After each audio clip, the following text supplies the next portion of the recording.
ওজন কমাতে ফলের ভূমিকা গবেষণায় স্বীকৃত। তবে বেশ কয়েকটি গবেষণা বলছে ওজন বাড়াতেও নীরব ভূমিকা রাখতে পারে নির্দিষ্ট কিছু ফল। যেমন কলায় আছে প্রচুর শর্করা, যা তাৎক্ষণিকভাবে শক্তি সরবরাহ করে। আবার বেশি খেলে বাড়তে পারে ওজন। ফলের রাজা আমও উচ্চ শক্তির ফল হিসেবে পরিচিত।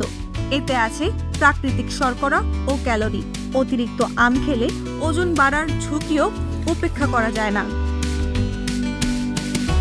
এই তালিকায় আছে পুষ্টিগুণে সমৃদ্ধ আরও এক ফল, খেজুর। একেবারে ৫-৬টি খেজুর থেকে মেলে ৪০০ ক্যালোরি, যার ৭০%ই চিনি। শরীরের কাজে এই ক্যালোরি খরচ না হলে চর্বি হিসেবে সঞ্চিত হতে পারে। এছাড়া প্রতি কাপ আঙ্গুরে ১৫ থেকে ২০ গ্রাম চিনি থাকে।